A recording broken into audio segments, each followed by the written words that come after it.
to my channel. For those of you that are new here, my name is Hannah, and today we're going to be going over my 25 in 2025 priority TBR. I did one of these last year and I might not have gotten through all of it, but it definitely pushed me to get through to some books that I had maybe been putting off for a little bit, or just really wanted to get to but needed an excuse to buy them, because let's be honest, I do use this list for that reason as well.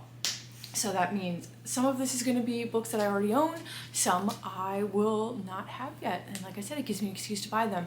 So like last year, if there's a book on here that's part of a series, it means that I would like to get through the whole series this year. It's completely unrealistic, and this is why I didn't finish my TBR last year, but that's okay. I'm okay with it. I like having unhinged TBRs. It's fun. It's part of the fun. So without further ado, we're going to jump right into this. First up, we have the Magnolia Park series. Everybody talks about this series, and I did read a Jessa Hastings book last year. I read Never, and I really was enchanted by her writing style and how lyrical and beautiful it is. So I am really excited to continue reading her books. I've just heard this is so toxic that I just keep putting it off, but this is the year we're doing it. I really, really want to see whether or not this is like my kind of book and if I can vibe with it. Then we have the Zodiac Academy series. This is like 9 books, 11 books. It's a lot of books in this series. So like, is this a little unrealistic to put the whole thing on my TBR? Yes. Did I do it anyway? Yes. There is also a chance that I won't even want to complete this, because I know there are so many people that are like, I couldn't deal with this series. I had to DNF it. So there is always that potential, but I am very intrigued by this. All I know is like it's a fantasy series with like dragon shifters, and I think the girls are twins and they have to go to this private academy to learn to take over their powers or something so they can inherit something. I don't even know if that's accurate. I don't know if that's accurate at all, but yeah, we'll see. Then I have the Mind F series. This is like the entire series bound up into one. This is another one that I've heard incredible things about and I've been putting off. This follows a serial killer, and her boyfriend works for CIA, the FBI. I don't know what he works for. I know that he is in law enforcement and he's trying to hunt down the serial killer, and he doesn't know that he's dating her. And none of that is a spoiler, apparently. Like, it's literally like in the description. You find that out very early on. So I'm very intrigued to see that the way that this goes. I love anything that's Criminal Minds vibes, and I feel like that's giving those kind of vibes. Then we have a completely different, I don't even know the word I'm looking for. Like, this is a sharp left turn from where we just were, and we're going with the Binding 13 series, which I heard will rip my heart out because it's really sad and moving and emotional, and I really don't know that I want that in my life, because I just don't. But we're gonna try anyway. I know that this follows Johnny and Shannon. I think it's set in, I don't know, I forget where this is set. Not the US. I know that. And he plays rugby, and they go to the college together. That is about all that I really know about this. Again, other than it's super emotional and it's gonna pull my heartstrings. So gonna have to be in a good headspace for that one.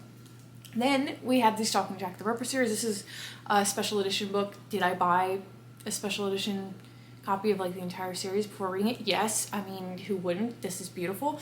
I know that this is more like historical fiction, and it's inspired by Jack the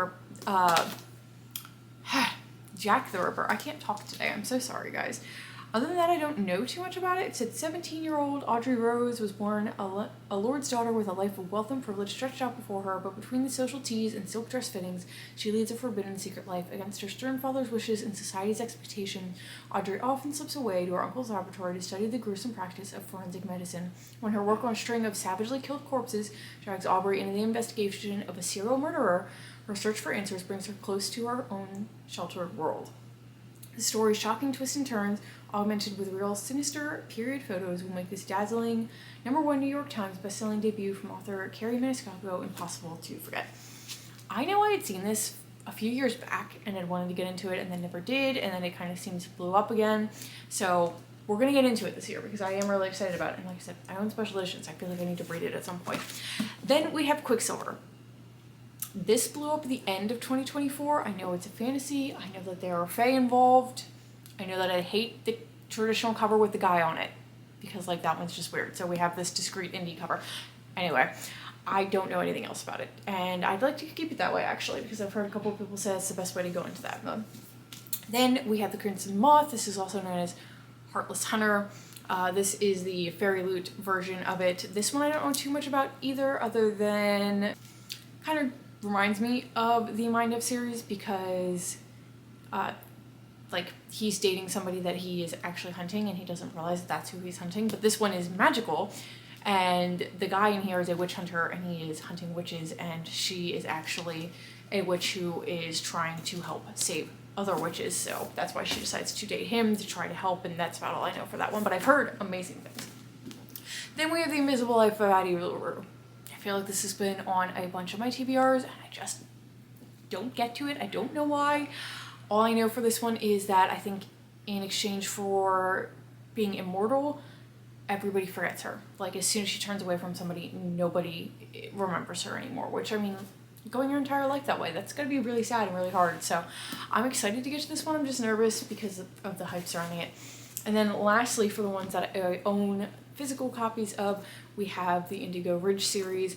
This is a romance series. It's like a small town romance series, but I think that there's also a little bit of a twist in it because it's also like a crime mystery style thing, I think. Yeah, she's the new chief of police in Quincy, Montana. She's determined to prove herself to the community and show them she didn't earn her position because her grandfather's the mayor. A crime happens that she now has to solve, and it brings her into this family that I think the main male character is in, that she has a love interest with, but I'm not really sure. But I like the idea of the two converging with a romance and a mystery. So there's that one. We're going to pull out my phone for the rest of the ones that I don't own the physical copies of. Some of these are ones that I was just intrigued by last year when I saw them, so they were on the list. Some are books that are releasing this year that I would like to read once they finally come out. And then there's like 4 or 5 that I asked over on my TikTok for people to suggest stuff that like I really needed to get to this year. So I have some of those on the list as well. So first up, for ones I don't own, we have the Throne of Glass series. Again, super long series that I decided to put on here, but I just finished the ACOTAR series and I want to continue through all of Sarah J. Maas's different series, so Throne of Glass is next up on the list, and I couldn't be more excited because I loved ACOTAR. That being said though, I don't think I know anything about the plot of Throne of Glass. I think it follows an assassin, but I don't really know if that's accurate or not, but that's okay. Then we have Sunrise of the Reaping.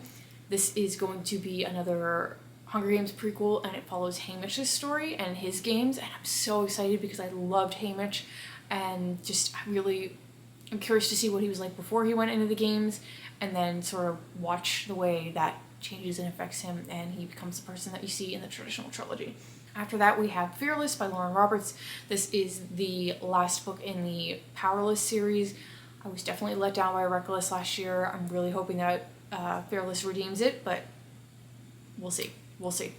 Then we have a thriller, That's Not My Name. I really wanted to pick this up at the end of last year in the fall time, but I just didn't get to it, so I'm really excited to get to it this year. I think it's about a young girl. I don't know if she's a juvenile or not, or just, I think she is. And they find her and she's no memory of who she is or anything like that, and then her dad shows up with all this paperwork and he's like, no, this is her name, this is her, I'm her father, yada yada. And I think there's some debate on whether or not that is actually the case.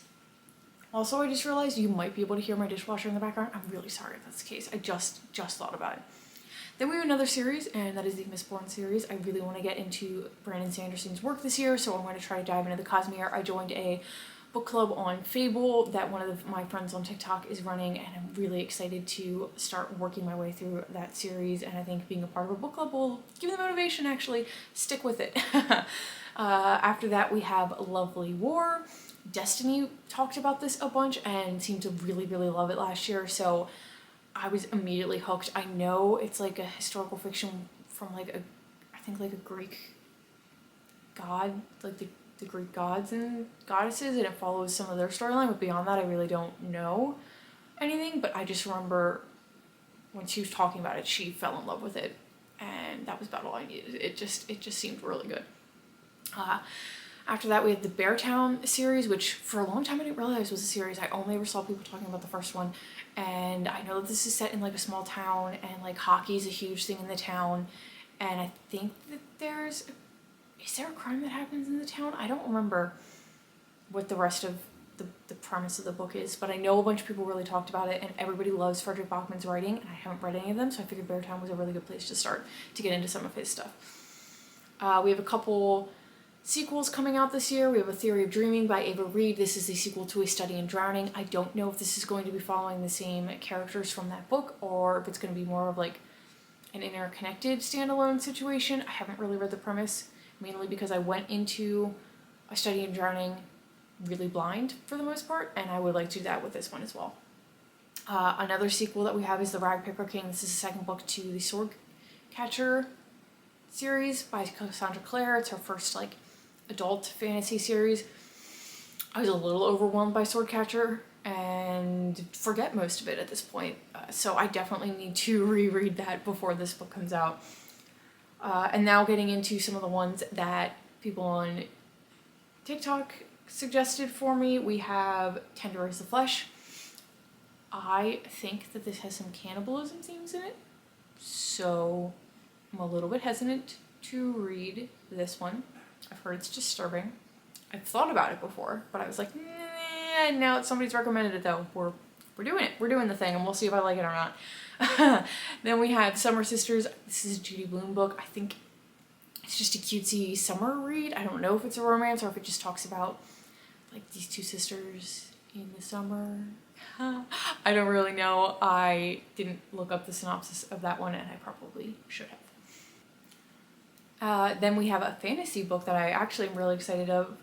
It's called Of Mountains and Seas, and I'll just read the description for you guys so I can explain it better. It says, for some, the only way to possess magic is to steal it from others. Born without magic, Davis is an outcast in his own shapeshifter family. Yearning for his father's approval, he sets down a path that intertwines with Iris, a girl whose own ambitions are hindered by a mysterious illness. Their quest leads to Euros, one of California's smallest towns, unremarkable until they discover a cave of magic transferring stones. Now they have a chance to change their fates, but they're not alone. When locals stumble upon the cave, they unknowingly set into motion a series of events that threatens to expose Davis's past. As dark truths surface, one question endures: how much are they willing to take in their quest for power? It's fun because it just doesn't sound like shapeshifters and stuff. You're not going to assume that this is set in like modern day time, but it sounds like it is because it's set in California. So I'm really excited about that. I haven't read too many shapeshifter books, so it sounds like it's going to be really fun. And the cover is absolutely stunning, which is always a bonus. We have a couple more. We have House Across the Lake, which is a thriller by Riley Sager. I try to go in my thrillers not really knowing what the deal is. You probably also think that I just go in a lot of my books not knowing what the deal is, since I don't know all the descriptions for some of these, sometimes. Then we also have Pretty Girls, which is another thriller. This one's by Karen Slaughter. I have heard mixed reviews on this one. I think I hear a lot of mixed reviews about most of her books, but I'm intrigued by it, and it was recommended, so we're reading it. That's another one that I don't have a lot of concept what it's about. Again though, it's a thriller. Then we have one called The Attic Child. This is another one. I'm going to read the description so that I don't butcher it. It says, two children trapped in the same attic almost a century apart, bound by a shared secret. Early 1900s, taken from his homeland, 12-year-old Celestine spends most of his time locked away in an attic of a large house by the sea. The only time Celestine isn't bound by confines of the small space is when he's acting as an unpaid servant to English explorer Sir Richard Babington. As the years pass, he desperately clings on to memories of his family in Africa, even as he struggles to remember his mother's face and sometimes his real name. 1974, Laura, a young orphan girl born into wealth and privilege whose fortunes have now changed, finds herself trapped in the same attic. Searching for a ray of light in the darkness of the attic, Laura finds under the floorboards an old-fashioned pen, a porcelain doll, a beaded necklace, and a message carved on the wall, written in an unidentifiable language, providing comfort for her when all hope is lost. These clues will lead her to uncover the secrets of the attic. So that one sounds like it's going to be really moving, really thought-provoking, probably really, really sad. Might make me cry, but it does sound like it's going to be a fantastic read, so I'm really excited that somebody recommended that for me. And then lastly, we have The Good Samaritan, which I believe, I'm going to double check that, is another thriller. Yes, this one is kind of like a thriller, and it's actually really interesting. It is about a woman who works at a suicide hotline called End of the Line, where of course most people want to talk to people and sort of talk them down from that ledge. This follows Laura's story. Laura doesn't want that. Laura actually doesn't want them to have any hope, and she is perfectly fine with them going through with the plans that she has, and she kind of talks them into it. She has all these terrible things that have happened in her life, hasn't had any of it easy. She doesn't like talking to people that have it worse off than she does. She actually loves it. Like, it's not that she just likes it, she loves it. Now though, someone is onto her. Ryan, a man whose life falls apart when his pregnant wife ends her life hand in hand with a stranger. Who was this man, and why did they choose to die together? The sinister truth is within Ryan's grasp, but he's no idea of the desperate lengths Laura will go to. Because the best thing about being a good Samaritan is that you can get away with murder. So that one sounds super intriguing. I have never seen this one talked about before, or even the author. No, wait. The author's John Mars. That name's slightly familiar, but I don't know. Anyway, so those are all the books that are on my priority TBR for 2025. It's gonna be such a good year. I have high hopes to get through all of these. We will see. I didn't last year, but you know, moving forward, and we're gonna try to do better this year and see if we can get through all of these series. So let me know what's on your 25 in 2025 TBR. If you set one, let me know which of these books you think I should prioritize. And if you like this video, please like, comment, subscribe, you know, all that good stuff. And I will see you in another video very soon. Bye.